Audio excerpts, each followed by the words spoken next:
నమస్కారం. మీరు చూస్తుంది ఐ డ్రీమ్. నేను మీ కీర్తి. నాతో పాటు బ్రహ్మశ్రీ గోరుగుంట్ల సురేష్ బాబు గారు ఉన్నారు. నమస్తే సురేష్ బాబు గారు. కీర్తి గారు నమస్కారం అండి.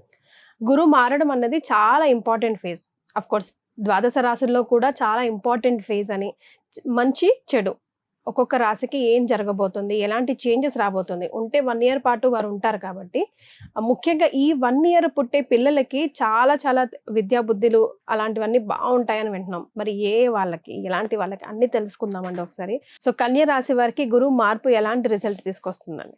ఈ గురువు మారటం వల్ల విపరీతంగా బాగుపడిపోయే రాశుల్లో ఇది ఒక రాశి అండి. ఓకే. సింపుల్ అని అంతే, దీని గురించి డిస్కషన్ లేదు. ఒక డైలాగ్ వచ్చామా చెప్పామా వెళ్ళామంటే బాగుంటుంది కాబట్టి ఇంకేం మాట్లాడతామండి. అన్ని పట్టుకున్నా ఏది పట్టుకున్నా బాగుంటుంది. ఏదో ఒకటి ఉంటుంది లొసుగు మళ్ళీ లొసుకలే ఉండండి, పర్ఫెక్ట్ గా ఉంది, బాగుంటుంది. మనకి ముందు శాస్త్రాలు ఏం చెప్పారు చూద్దామండి. ఎందుకంటేనండి 11వ స్థానంలో గురువు ఉన్నారండి. 11వ స్థానాన్ని లాభస్థానం అంటారు. 11వ హౌస్ లో ఎలాంటి గ్రహం ఉన్నా బాగుంటుంది. 11వ స్థానానికి ఉన్న ఎక్సెప్షన్ ఏంటంటేనండి 8th హౌస్ లో ఏ గ్రహం ఉన్నా పనిచేయదు. 11th హౌస్ లో ఏ గ్రహం ఉన్నా బాగా పనిచేస్తుంది. అందుకని చెప్పేసి 11th హౌస్ లాభస్థానము. నెట్వర్కింగ్, బయటకు వెళ్ళిపోయి 10 మందితో కనెక్ట్ అవ్వడానికి సూపర్ గా యూజ్ అవుతుంది. లాభం సంపాదించుకోవడానికి ఉంటుంది. ఏదైనా పని చేస్తే అందులో ప్రాఫిటబుల్ ఉండడానికి ఉంటుంది. Main brothers, elder brothers, siblings అంతా బాగుంటుంది. ఇలా రిప్యుటేషన్ అంతా కీర్తి ప్రతిష్టలు చాలా బాగా వ్యాప్తి చెందుతాయి ఈ టైంలో. సోషల్ మీడియాలో ఉన్న వాళ్ళకి చాలా చాలా యూజ్ అవుతుంది. ఇన్స్టాగ్రామ్లు చేసేవాళ్ళు, యూట్యూబ్లు చేసేవాళ్ళు, వాళ్ళంతా చాలా బెస్ట్ పీరియడ్ అయితే వాళ్ళైతే వెళ్ళబోతున్నారు అనమాట. సూపర్. అయితే మనకి ఫస్ట్ గ్రంథాల్లో ఏం చెప్పారు, నెక్స్ట్ ప్రాక్టికల్ ఇంటర్ప్రిటేషన్ ఎలా చేయాలో చూద్దాం. ఇందులో యశో వృద్ధి అంటే కీర్తి ప్రతిష్టలు పెరుగుతాయి. ఎలా పెరుగుతాయి? సోషల్ మీడియా మనం చెప్పుకున్నాం చూడండి, వీళ్ళ గురించి టామ్ టామ్ టామ్ టామ్ వెళ్ళిపోతూ ఉంటుంది అనమాట ఎక్కడ పెట్టినా కానీ.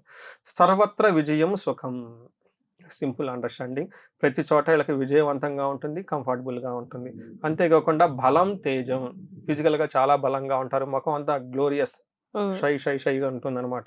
ఇలా ఫోటో దిగని అలా వెళ్ళిపోతుంది వాళ్ళకి.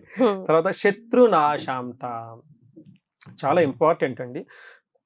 మనకి పెద్దవాళ్ళు ఎప్పుడు చెప్తుంటారు సహనంగా ఉండండి, సహనంగా ఉండండి అని. ఎందుకు అంటే మన అనుకూలమైన టైం వచ్చే వరకు వెయిట్ చేయాలండి. ఎప్పుడైతే అనుకూలమైన టైం వచ్చినప్పుడు శత్రువులు మనం ఏం చేయని అవసరం, వాళ్ళంతా వాళ్ళే పోతారు.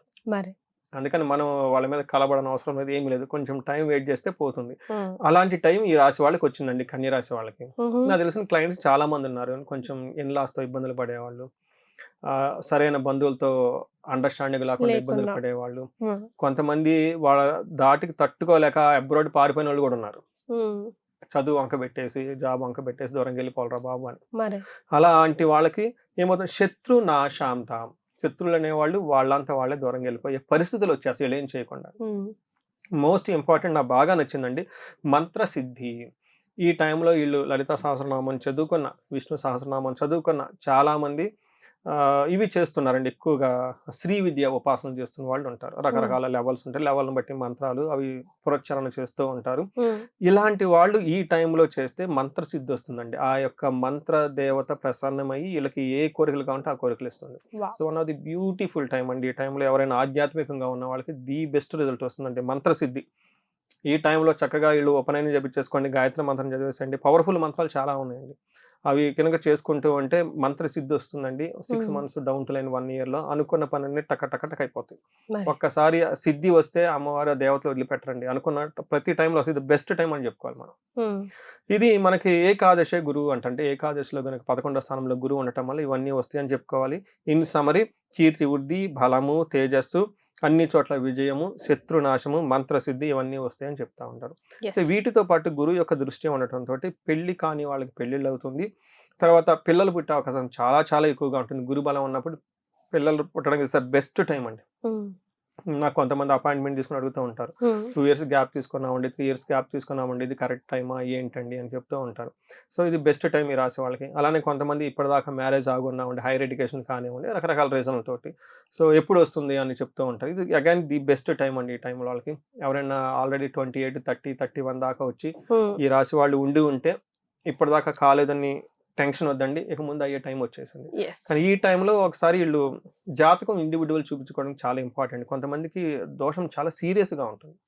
ఆ సీరియస్ గా ఉన్నప్పుడు ఇది గోచారంలో ఉన్న గురువు బలం ఒక్కటే సరిపోదు. ఇంకా వాళ్ళకి దశాభుక్తి ప్రకారం ఏమైనా దోషాలు ఉంటే చూసి చేస్తే ఖచ్చితంగా పెళ్ళయ్యే అవకాశం ఉంటుందండి. సో అంతా బాగున్నప్పుడు ఇంకా మనకి ఎక్కువగా డిస్కషన్ అవసరం లేదు. బాగుంది కాబట్టి క్లోజ్ చేసేసేయండి సరిపోతుంది. రైట్. సో మరి వీళ్ళకి మీరు సూచించే రెమెడీస్? వీళ్ళకి ఒకటే అండి, ఓవర్ యాంబిషన్స్ ఉంటుంది. ఇండివిడ్యువల్ జాతకం ఒకసారి చూపించుకోవడం చాలా ఇంపార్టెంట్. ఓకే. తర్వాత స్పిరిచువల్ యాన్షియంట్ స్క్రిప్చర్ చదవడం, నారద భక్తి సూత్ర అని ఉంటుందండి. చాలా పవర్ఫుల్ అండి. ఎందుకంటే మంత్రసిద్ధి వస్తుంది ఈ టైంలో చెప్పుకున్నాం కదా. మరి మంత్రసిద్ధి మంత్ర సాధన చేసేటప్పుడు భక్తిగా ఉండాలంటారు కదా. అసలు భక్తి అంటే ఏంటనేది నారద భక్తి సూత్రాలు చాలా బ్యూటిఫుల్ గా వివరణ ఉంటుందండి. చాలా సింపుల్ అండ్ పవర్ఫుల్ బుక్ అండి. 108 సూత్రాలు ఏముంటాయి, చిన్న చిన్న సూత్రాలు కూడా, అవి కూడా చిన్నపిల్లలకు కూడా అర్థమవుతాయి. వీలైతే మనం ఒక సిరీస్ చేద్దాం దాని గురించి, చాలా బాగుంటుంది. ఫస్ట్ టైం వింటున్నాను నేను నిజంగా. చాలా బ్యూటిఫుల్ గా ఉంటుందండి. అందులో ఒక సెంటెన్స్ 5th ఒక ఉంటుందండి, ఒక సూత్రం నాకు పర్సనల్ గా చాలా బాగా కనెక్ట్ అవుతాను. దాన్ని ఎప్పుడైనా ఆస్ట్రాలజీ చెప్పేటప్పుడు మీలాంటి వాళ్ళతో ఇంటరాక్ట్ అయ్యేటప్పుడు అది మైండ్ లో పెట్టుకొని వర్క్ చేస్తూ ఉంటాను అనమాట. నారద భక్తి సూత్ర, నారద మహర్షి డివోషన్ కి చెప్తూ ఉంటాను అనమాట. అలానే ఈ నారద భక్తి సూత్ర వీలైతే కనుక చదివితే చాలా బాగుంటుంది. గురువుల దగ్గర ఎవరంటే ఇమ్మీడియట్లీ వెళ్ళిపోయేసి వాళ్ళ దగ్గర ఒక మంత్ర దీక్ష తీసుకోమని నేను స్పెషల్ గా చెప్తానండి వాళ్ళకి. కన్యా రాశి బెస్ట్ టైం వాళ్ళకి. దగ్గరలో ఉన్న గురువుల దగ్గర, బ్రాహ్మణోత్తములు ఎవరో ఉంటారండి, పోయేసి అంటే మాకు ఏదన్నా మంత్రం ఏమని అడిగితే టక్కన మంత్రం ఇచ్చేస్తారు, చేసుకుంటే అయిపోతుంది.